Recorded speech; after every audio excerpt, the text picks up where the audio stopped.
Good evening. I'm Michael Steele. We begin tonight with a reminder that we have a government structured with three co-equal branches, each built with a system of checks and balances to prevent any one branch from overstepping its authority. For President Trump, he has been fortunate that our current leadership in the legislative branch, in other words, the Congress, has been feckless in either choosing to let him do just what or that or the other thing that have no clue or how to address it, or having a branch that is actually engaged. However, it is the third branch, the judiciary, the courts, the last wall that is doing its constitutional duty and providing Trump with a dose of reality that he is not, in fact, a king, and informing him that many of the things he wants to do not fly with the laws of our land. In just the past 24 hours, federal judges have blocked his ban on transgender troops in the military, claimed that his efforts to dismantle USAID likely violated the Constitution, and at least temporarily blocked his efforts to cancel $20 billion in climate grants at the EPA. That is not to mention the dozens of other lawsuits sitting before judges waiting to be ruled on. Again, this is how a democracy is supposed to work. Now, of course, Trump can't distinguish between a legal fight and a political one, so he does what he always has done, and that is attack the judges as being radical, seeking publicity, and calling for them to be impeached. Adriana, good morning. It's the chief judge here in Washington pressing for answers about these deportations, including why his order to turn the plane around this weekend wasn't complied with. Trump administration critics and one retired federal judge say all of this is spiraling into some very dangerous territory. The simmering legal dispute over Saturday's deportation of 200-plus Venezuelan migrants risks boiling over. Judge James Boasberg granted the Department of Justice an extension until 12 p.m. today to turn over information about the flights to El Salvador. But on Wednesday, the U.S. Attorney General and the rest of the Department of Justice's top officials were defiant, accusing Boasberg of micromanaging and continuing to beat a dead horse, as Trump repeatedly blistered the judge. I don't know who the judge is, but he's radical left. And he called for Boasberg's impeachment in a social media post. Do you think we're in a crisis already? I think we are in a crisis. John Jones is a retired federal judge who's now president of Dickinson College in Pennsylvania. If court orders are disregarded, then you're in a world where judges don't matter, and you don't have the checks against the executive branch, and that, in my view, will lead to anarchy. Trump maintains he hasn't defied any court orders, and the White House press secretary defended his criticism. I would like to point out that the judges in this country are acting erroneously. We have judges who are acting as partisan activists from the bench. A CBS News review finds more than 140 federal lawsuits have been filed alleging Trump administration orders have violated the law, raising fears Trump's name-checking of the judges involved could put them at risk. I fear for the safety of my former colleagues because this is the kind of thing that foments from people who possibly are unbalanced but think that they're doing the work of a benefactor, possibly foments violence against individual judges and their families. A whole bunch of big deadlines here. This case actually goes to an appeals court Monday afternoon, but there's a 12 p.m. Eastern time deadline set by the judge to get answers to those questions, Tony, about when the plane took off and when it left U.S. airspace. All right, Scott, thank you very much. We'll keep following it. Meanwhile, always do, especially on enforcement. But single federal court judges repeatedly step in and stop a president's actions. And on national security, they did it with George W. Bush in 2007 with an NSA warrantless wiretapping, right? So they stepped in the middle of the war on terror, a hot war on terror. They stepped in. One judge did. One judge stepped in with Barack Obama on DAPA.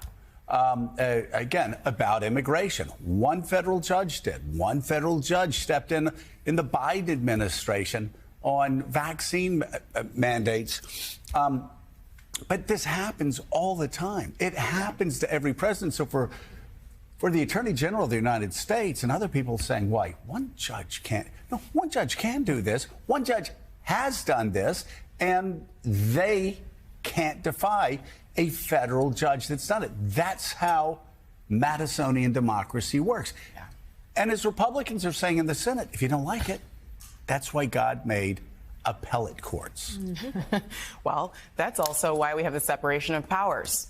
Anybody could go watch the Schoolhouse Rock series, and I recommend that, to learn that actually the president in a democracy cannot just do anything he wants against the orders of courts. We do have 3 branches of government still in this country, and I think separate, equal. Thank you. Yeah, but the key here is the attack on this judge, and we're seeing this. It's the same through line with the attacks on Liz Cheney.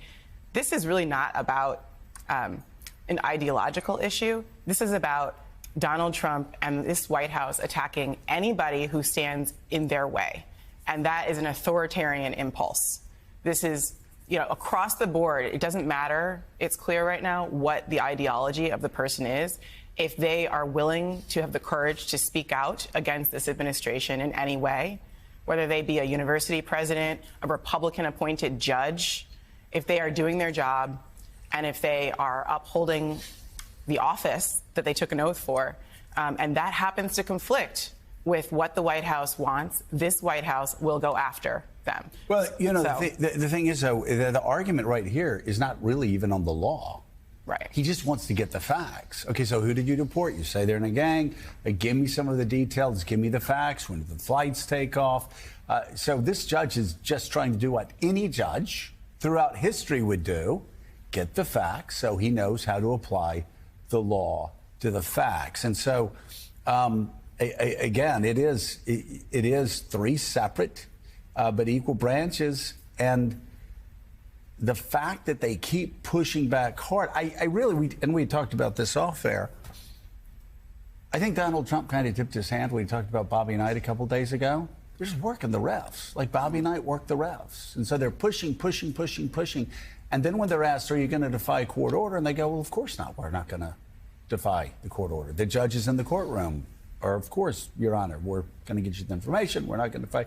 But then at the same time, they're doing the Bobby Knight thing. We're constantly working the refs. And I will say, with consequences, a New York Times story talking about yesterday, the danger that federal judges are in. And let me tell you, I had people close to me who were friends with a federal judge in Birmingham, Alabama. I think in the 1980s that got blown up and killed in an assassination. So, you totally get people, fighting on the issues, debating hard on the issues.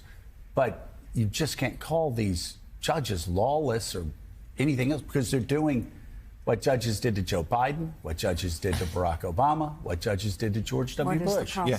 And we have seen so many of Trump's top allies, Stephen Miller, Elon Musk, suggesting these judges who are now under threat, they should be impeached. They should be removed, forgetting the ideas of the co-equal branches of government. Although I should note that Schoolhouse Rock that taught us all that now in jeopardy because the Department of Education is going to be closed. So therefore, that won't be as widespread as previously. But I think there is an element here, though I've been talking to people in the West Wing, and I have a piece today about how they're doing this on the immigration front, about Stephen Miller at the forefront of this, trying to use presidential powers, arcane ones. We saw one already that dates from the 1798 to try to push the limits as to what they can do. And that includes now trying to intimidate federal judges to move the law, if need be, as we heard from President Trump in the interview this week, saying, no, we're not going to defy a court order, but clearly setting a template, Peter Baker, to eventually do so. And some argue perhaps already have. So that's my question to you, is the strategy here from the West Wing to keep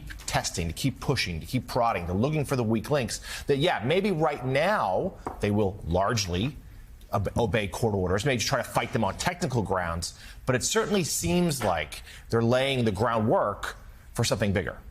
Yeah, they're explaining to their public their version of what's happening, right? So the president says, I'm going to obey court orders. At the same time, he's now stirring the pot on this impeachment stuff. So what happens yesterday morning? He sends out a fundraising email titled Impeach, Impeach, Impeach, specifically going after Jeb Boasberg, the judge, in the case we're talking about here, to his supporters, who describing the judge as a radical lunatic, all that kind of stuff. So he's explaining to his public, at the very least, why he's losing. So the story to his public, to his base, to his supporters, isn't that Donald Trump is violating the law, as according to these federal judges. The story is the federal judges are off their duties. They're not the rogue judges. They're somehow not doing it. That's why Chief Justice Roberts, I think, spoke up, because he wanted to make it not about one judge, not about Judge Boasberg, but about the system. And in taking those arrows himself a little bit, he's saying, you're not being fair to, you're not right to go after one judge, basically. This is about the judiciary and how we work. And you can appeal if you don't like the judgment. But you're right. The question is whether they're laying the groundwork for something more radical down the road. Mm-hmm. And I think that's the concern by a lot of people in Washington right now, including Republicans. And you know, Rev, as the Wall Street Journal editorial page said yesterday, you don't want your decisions challenged. Follow the law. And by the way, Rupert Murdoch's Wall Street Journal editorial page saying, you don't like the results, follow the law. I think that the fact that it was Murdoch's Wall Street Journal saying that shows how far out this is. And you've got to wonder what they're building toward. But when you look at the fact that Donald Trump said from his first term, his hero was Andrew Jackson, who defied the law.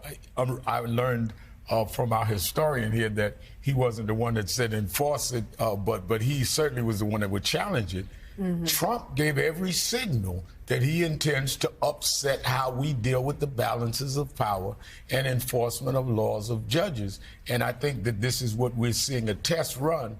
Only God knows where this is really leading in terms of where they want to go with this. Well, I mean, they're going to push me to the boundaries as far as they can push the boundaries. They've said it.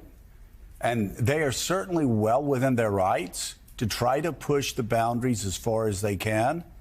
But when a judge and when courts push back and say, nope, can't cross that line, that is the law of the land. Talk about this, like, about how Trump is a danger to democracy, a danger to law and order, a danger to decency. And that's important. We have to keep talking about that. But I've said this, and I've been saying this for the last couple years, that we also just have to stop getting so abstract when it comes to Trump. That's one thing people on our side of the spectrum do. We get focused on, well, here's philosophically why Trump is bad. Here's, intellectually why Trump is bad. But we need to do more on, like, well, here's the policies that are bad and that are going to hurt people. And here's the conduct that's going to hurt people. Because we need to be like less, oh, Donald's a threat to democracy, and more, judges worry they will die because of the climate Trump has created. Right? We're not talking about an intellectual, sort of in the background threat to democracy that people maybe aren't that concerned with, whether we agree with them or not. We're saying literally judges are like, yeah, this is going to cause security issues. We're getting bomb threats. We're getting whatever because of what Donald is saying or the climate that he's created and other Republicans have created. And he needs to shut up. He needs to shut his mouth. Because what he's doing is, again, yes, corrosive to law and order, democracy, all of that. But it's literally creating security concerns. There's a reason why in many of the Trump cases we've seen, the civil cases and the criminal case that happened, the jury had to be made anonymous. Anonymous juries are not the default, guys. Even in high-profile cases, jurors are not anonymous by default just because the person is famous. They were made anonymous because MAGA threatens people. And they're doing it now.